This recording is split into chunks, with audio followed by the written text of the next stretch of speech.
Welcome back to the Nature Cures podcast, where we uncover the secrets of natural healing, holistic wellness, and living your healthiest life naturally. Today, we're diving deep into natural approaches to cancer. It's a topic that's been generating a lot of buzz and questions from listeners. Yeah, it really has piqued a lot of interest lately. And rightfully so. It's a subject close to many people's hearts. But before we get into the specifics, it's important to remember this deep dive is for informational purposes only. This isn't a substitute for professional medical advice. Right, definitely. Cancer is serious, and we always encourage you to consult with qualified healthcare professionals for personalized guidance. Absolutely. Informed exploration, not self-treatment. Exactly. Yeah. So with that said, Yeah. let's start by understanding what cancer is. Yeah. The source material we're looking at today uses a powerful analogy, the crab. Oh, the crab analogy. You heard that one before? I have. It's a really good one for explaining how cancer spreads. Yeah, like a crab with its outstretched claws. Cancer cells extend and invade surrounding tissues. That uncontrolled growth is what makes it so tough to treat. That's a great way to put it. Uncontrolled growth. And the statistics are alarming. Cancer is the second largest killer globally, impacting people of all ages. It's true. And while it can affect anyone, certain types of cancer are more common in specific demographics. Right, like men, for example. Exactly. Men are statistically more prone to cancers of the intestines, prostate, and lungs, while women face higher risks of breast, uterine gallbladder, and thyroid cancers. It's a sobering reminder of the importance of early detection. Early detection is key. Speaking of which, the material we're reviewing highlights some warning signs, things we should never ignore. Absolutely. And instead of just listing them all, let's focus on one that might surprise people. Yeah. Indigestion or difficulty swallowing. That's a good one. Because unlike a visible lump or a persistent cough, persistent indigestion can be easily dismissed. As just something you ate, right? Exactly. But if it continues or gets worse, it's a red flag, demands attention. It does. And early detection in cases like that can make a world of difference. Huge difference. Absolutely. It underscores the importance of paying attention to our bodies and seeking medical advice when something feels off. Now let's shift gears a bit and explore what might be contributing to cancer in the first place. The material suggests that a whopping 80% of cancers are linked to environmental factors. 80%? That's a huge number. It is, and it really highlights the impact our surroundings have on our health.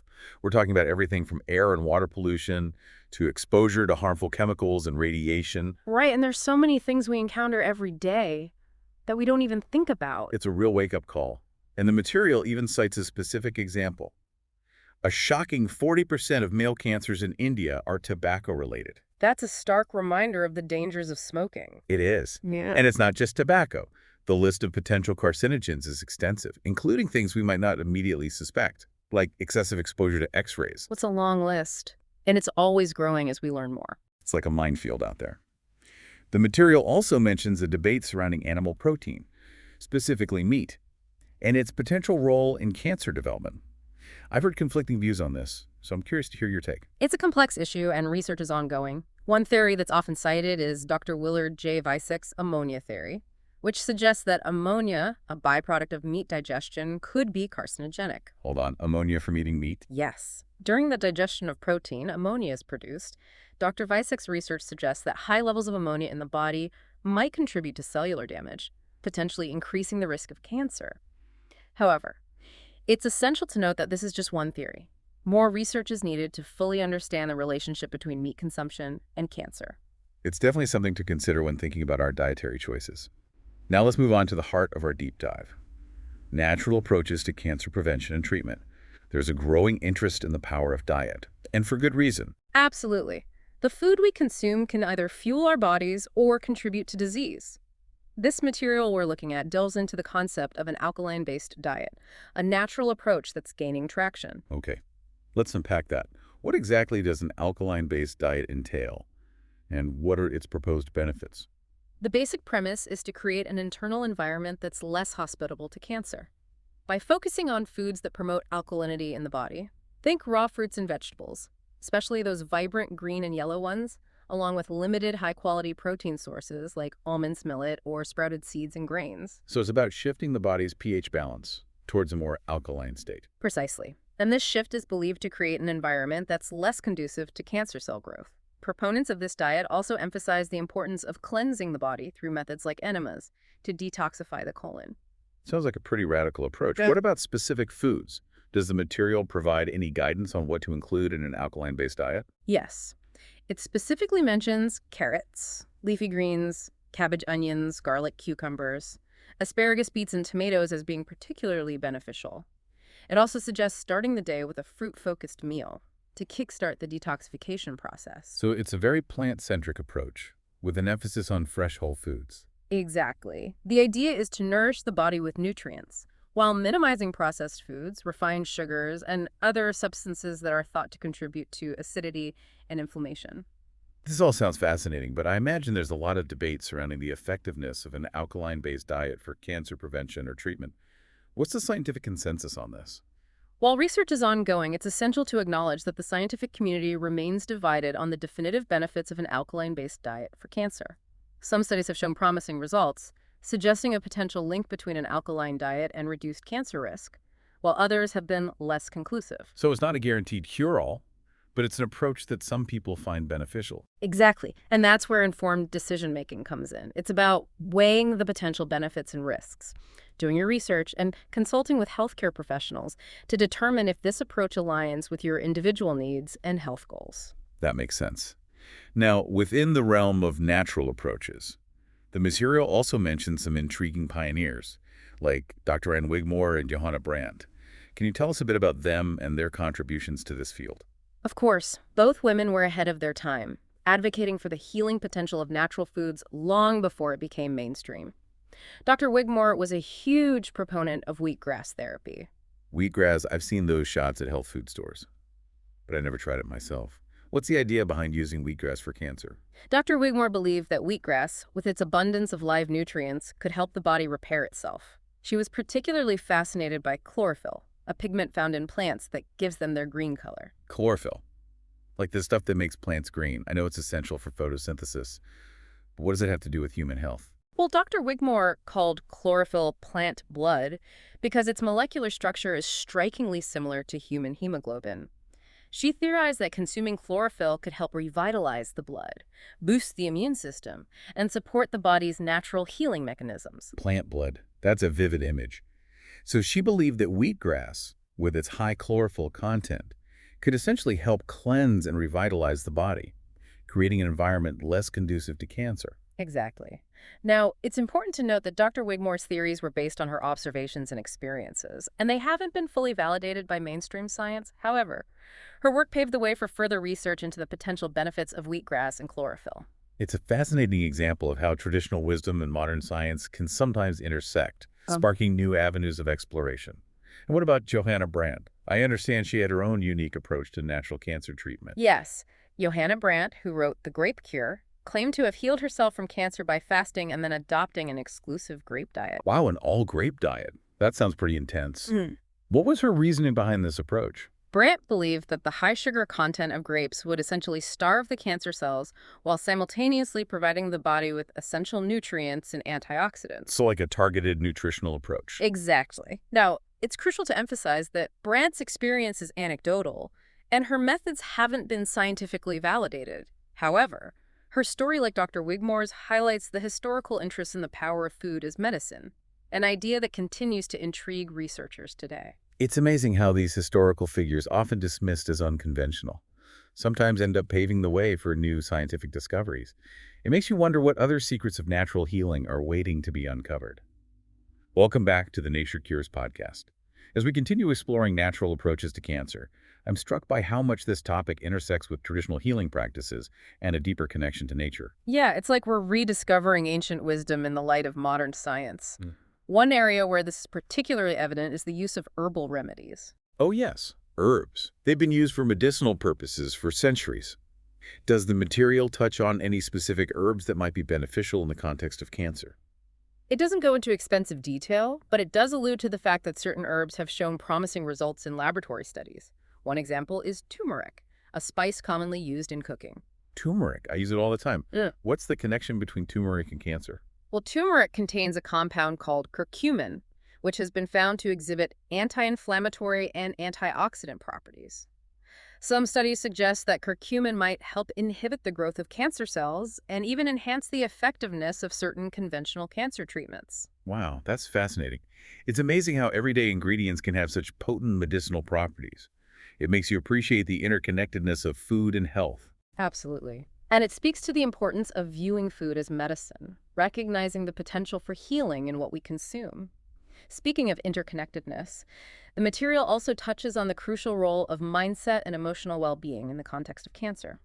It suggests that chronic stress can weaken the immune system, making the body more susceptible to disease. That makes sense.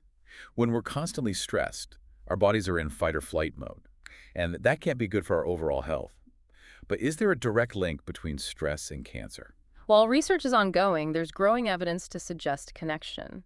Stress hormones like cortisol can suppress the immune system, potentially creating an environment where cancer cells can thrive. Conversely, studies have shown that positive emotions and a strong sense of purpose can have a beneficial impact on cancer outcomes. So it's not just about eating the right foods and avoiding toxins, but also about cultivating a positive mindset and managing stress effectively. Exactly. It's about embracing a holistic approach that addresses all aspects of our being: physical, mental, emotional, and even spiritual. This brings us back to the question we posed earlier. What might our bodies be trying to tell us about preventing cancer? It seems the message is multifaceted, encompassing everything from our lifestyle choices to our emotional well-being, and perhaps even our sense of connection to something greater than ourselves. That's a beautiful way to put it. It's about listening to our bodies, tuning in to their whispers, and making choices that honor their innate wisdom. And sometimes those whispers might be telling us to explore alternative or complementary therapies in addition to conventional treatments. Absolutely. And that's where informed decision-making is so crucial. Do your research, consult with qualified practitioners, and find what resonates with you personally. One therapy that's gained a lot of attention in recent years is mindfulness meditation. I've heard anecdotal accounts of its benefits for cancer patients. But is there any scientific evidence to support those claims? There is. Numerous studies have shown that mindfulness meditation can help reduce stress, anxiety, and depression, which are often amplified when facing a cancer diagnosis and undergoing treatment. It can also improve sleep quality, reduce fatigue, and enhance overall well-being. In fact, some studies have even suggested that mindfulness meditation might help boost the immune system, which is crucial for fighting off disease. It sounds like a powerful tool for coping with the emotional and physical challenges of cancer. And it's something that anyone can practice, regardless of their health status. Exactly. It's about cultivating a sense of present moment awareness, accepting what is, and finding peace amidst the storms of life. And there's another aspect of natural approaches to cancer that we haven't discussed yet: the importance of social support and community. Oh yes, our connections with others. Having a strong support system can make a world of difference, especially when going through something as challenging as cancer. Absolutely. While the material we're reviewing doesn't delve into this specifically, research has consistently shown that people with strong social connections tend to have better health outcomes overall. This includes a lower risk of developing cancer and a higher chance of survival if they do get diagnosed. It's like that African proverb: if you want to go fast, go alone. If you want to go far, go together. I love that. It perfectly captures the essence of community support. And it's not just about having people to lean on emotionally, it's also about having access to practical help, information, and resources. Right.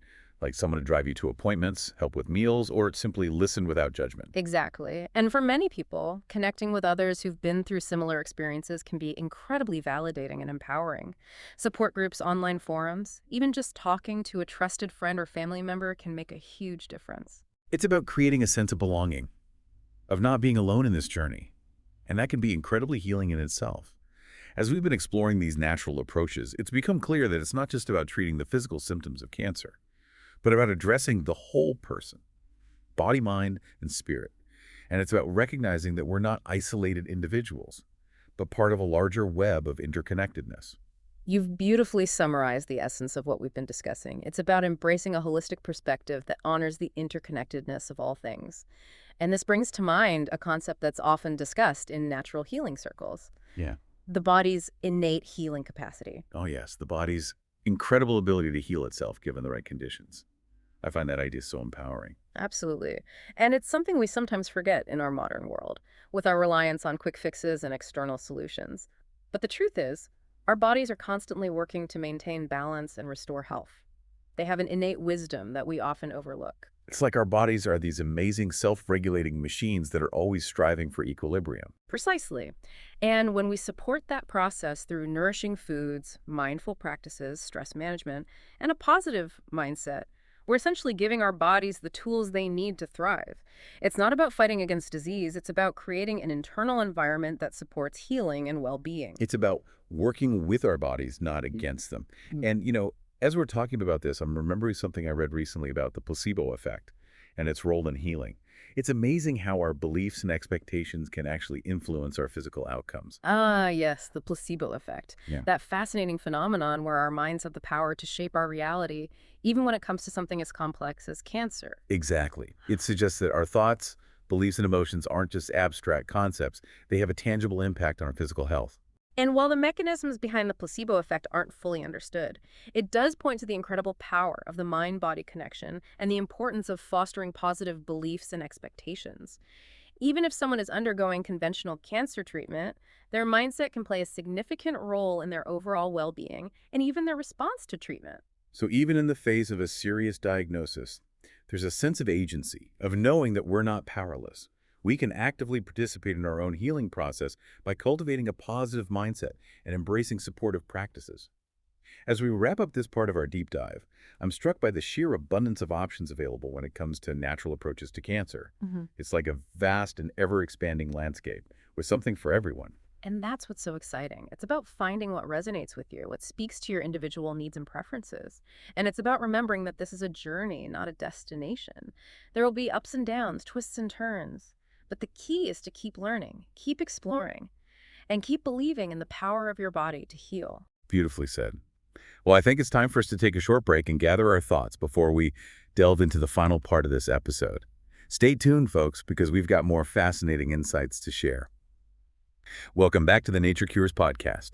It's been fascinating unpacking these natural approaches to cancer, and I feel like we've just scratched the surface. There's always more to explore, and that's what makes this field so compelling. It's constantly evolving as new research emerges and traditional wisdom is re-examined. Speaking of exploration, I'm curious to hear more about specific lifestyle changes people can make to support their overall health and potentially reduce their risk of developing cancer.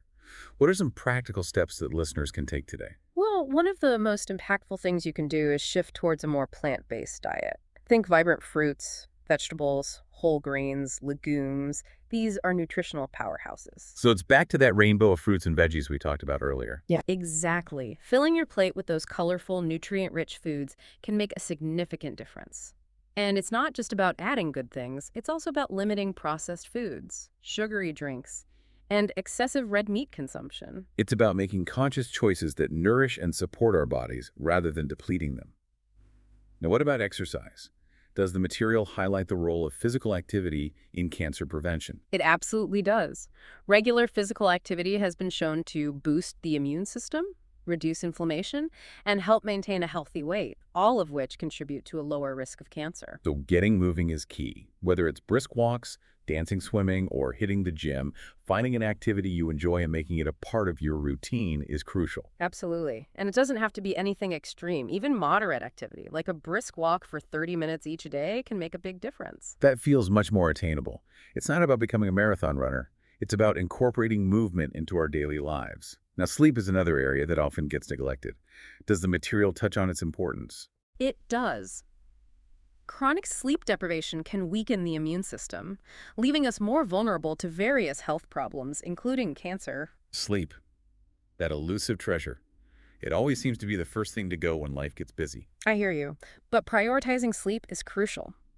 Aim for 7 to 8 hours of quality sleep each night, creating a relaxing bedtime routine, avoiding caffeine and alcohol before bed, and ensuring a cool, dark, and quiet bedroom can help improve sleep quality. Those are great tips. I'm definitely guilty of some sleep sabotaging habits. Now, we can't talk about healthy lifestyle changes without addressing stress management. We touched on this earlier, but I think it's worth emphasizing again. Absolutely. Chronic stress wreaks havoc on our bodies, suppressing the immune system, and potentially creating an environment where disease can thrive. Finding healthy ways to manage stress is non-negotiable. So what are some effective stress-busting techniques listeners can explore? Mindfulness meditation is a fantastic tool for managing stress. We've already discussed its benefits, but it's worth reiterating. Other practices that can be helpful include yoga, deep breathing exercises, spending time in nature, listening to calming music, or engaging in hobbies that bring you joy. It's about finding what works for you and making it a consistent part of your life. Now, as we wrap up this deep dive into natural approaches to cancer, I want to leave our listeners with a final thought. If your body could send you a message about preventing cancer, what do you think it would be? We hope this exploration has empowered you to tune in to your body's wisdom and make choices that support your health and well-being. Until next time, take care and be well.